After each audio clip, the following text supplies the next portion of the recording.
রফি কবি কাজী নজরুল ইসলামের জন্মদিন পালন বোলপুরে। মাননীয় মুখ্যমন্ত্রী মমতা বন্দ্যোপাধ্যায়ের উদ্যোগে নজরুল জন্মজয়ন্তী উদযাপন বোলপুর উচ্চ বিদ্যালয়ের আয়োজনে বোলপুর মহকুমা তথ্য সংস্কৃতি দপ্তর প্রদীপ উজ্জ্বলনের মধ্য দিয়ে নজরুল জন্মজয়ন্তী উদযাপনের শুভ সূচনা হয়। এরপর নজরুল প্রতিকৃতিতে মাল্যদান।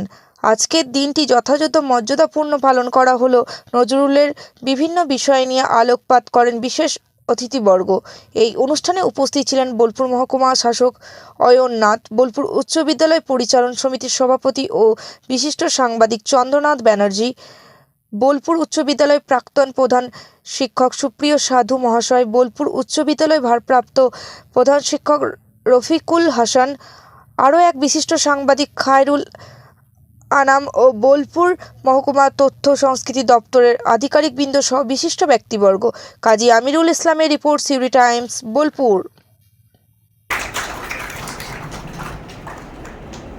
এই পবিত্র আগুনের শিখা মাথায় নিয়ে আমাদের সমাজের কাছে আমরা যেন সুস্থ সংস্কৃতির বার্তাকে সকলে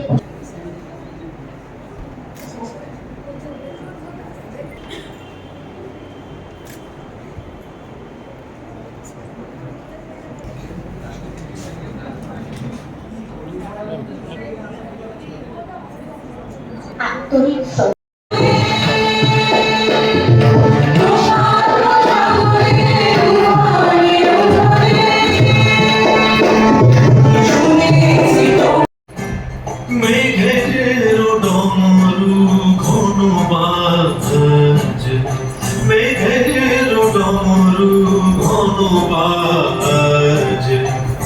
বিজুলি চমকায় আমার মন ছায়, বিজুলি চমকায় আমার মন ছায়। নজরুল ইসলাম, কবি কাজী নজরুল ইসলামের জন্মজয়ন্তী মহকুমা তথ্য সংস্কৃতি দপ্তরের ব্যবস্থাপনায় বোলপুর উচ্চ বিদ্যালয়ের সহযোগিতায় আজকে এখানে অনুষ্ঠিত হচ্ছে। সেখানে যারা এসছেন তাদের সবাইকে আমি স্বাগত জানাচ্ছি। কাজী নজরুল ইসলাম উনি বিদ্রোহী কবি হিসেবে পরিচিত ছিলেন।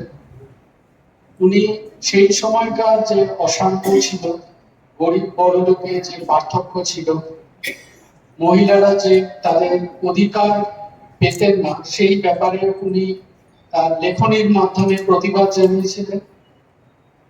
সেই উদ্দেশ্যে আজকে আমরা তাকে স্মরণ করছি। রাজ্য সরকারের তরফ থেকে বিভিন্ন অর্গানাইজেশন, স্কুল, কলেজ, এই যে বিভিন্ন বাংলার মনীষী তথা ভারতীয় মনীষীদের আমরা স্মরণ করি, তাদের জন্মদিনে, তাদের মৃত্যুদিনে তাদেরকে শ্রদ্ধা জানাই। এর একটা উদ্দেশ্য হচ্ছে আগামী প্রজন্মের মধ্যে তাদের যে ভাবনা চিন্তা, তাদের যে কাজ, সেগুলো তাদের কাছে পৌঁছে দেবে এবং তারা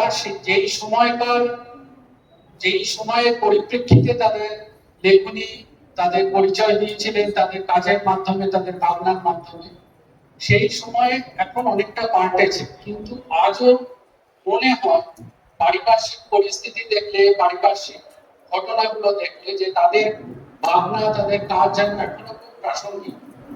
তো আসুন আমরা এইসব মনীষীদের যে ভাবনা চিন্তা, যে বার্তা তারা দিতে চেয়েছে, সেই পথে যাতে আমরা চলতে পারি এবং এক সুন্দর সমাজ যাতে আমরা আগামী প্রজন্মকে উপহার দিতে পারি।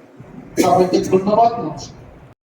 একজন প্রাক্তনী হিসাবে আজকের এই বিশেষ দিনে বোলপুর মহকুমা তথ্য সংস্কৃতি দপ্তর যে গুরুপাঠটি আমার করে দিয়েছেন, তার জন্য আমি কৃতজ্ঞতা প্রকাশ করছি। বিদ্রোহী কবি কাজী নজরুল ইসলাম এই শব্দের বন্ধের সঙ্গে আমরা খুব বেশি পরিচিত এবং বলতে গেলে এককভাবে পরিচিত। কিন্তু নজরুলের জীবনে পরতে পরতে যে বিষয়গুলি আমাদেরকে বারবার ভাবিত করেছে, আমাদেরকে উজ্জীবিত করেছে এবং আমাদের দ্বিধা এবং দ্বন্দ্বের মধ্য দিয়ে নজরুলকে জানা, চেনা এবং উপলব্ধি করা, যে জায়গাগুলো যদি বিশ্লেষণ করতে যাওয়া যায়, তাহলে বহু প্রতিভাধর এই মানুষটিকে বহুভাবে শুধু ভাবনা নয়, তাকে কাটাছেঁড়া করতে হয় এবং বিশ্লেষণ করতে হয়। আগে তিনি প্রেমিক, তিনি দেশপ্রেমিক, তারপরে কিন্তু তিনি বিদ্রোহী। তিনি দেশপ্রেমিক না হতে পারলে তিনি কখনো বিদ্রোহী হতে পারতেন না। তিনি স্বীকার করেছেন আমার বিদ্রোহ অসুন্দর, সমস্ত কুৎসিত যা কিছু তার বিরুদ্ধে।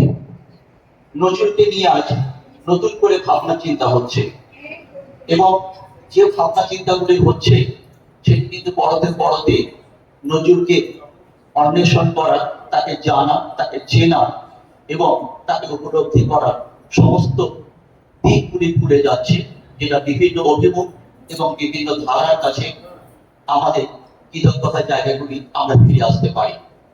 চলতি বছরে কয়েকদিন আগে ফেব্রুয়ারি মাসে নজরুল বিশ্ববিদ্যালয়ের কয়েকজন গবেষক একটি জিনিস আবিষ্কার করেছেন।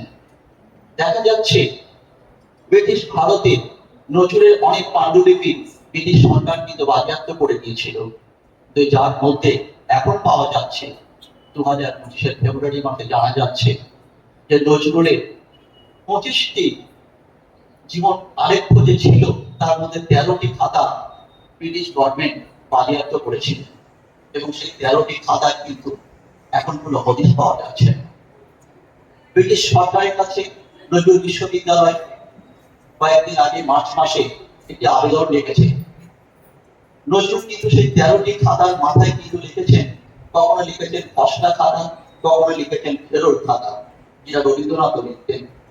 এবং রবীন্দ্রনাথ যখন লিখতেন তখনও তিনি এভাবেই লিখতেন, কিন্তু নজরুলের মধ্যে এই খাতার মধ্যে একটি তথ্য পাওয়া গেছে যেখানে দেখা যাচ্ছে নজরুলের যে ভাবনা, তার যে জাতীয়তাবোধ এবং ধর্মান্ধতার বাইরে গিয়ে তার ভাবনা, সেখানে কিন্তু একটি জায়গায় লিখছেন এলাতে শ্রী হরি ভরসা।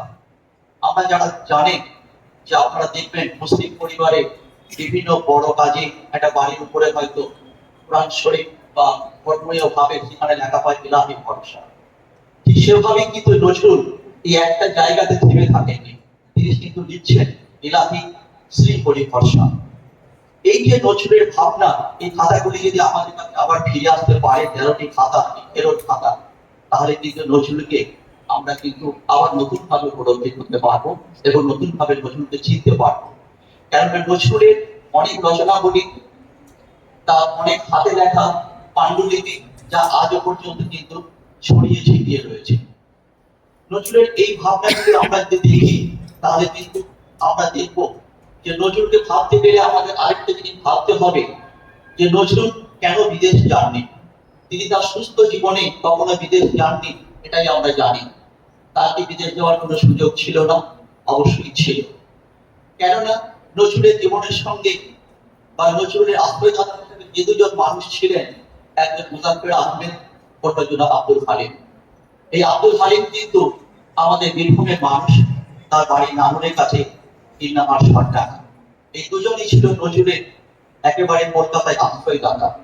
মানবেন্দ্র রায় 1920 সালে যখন তাশবন্দে বিশ্ব কমিউনিজম গঠন করার চেষ্টা করেন, তখন কিন্তু মুজাফফর আহমেদ নজরুলকে নিয়ে তার সেখানে যাওয়ার কথা ছিল।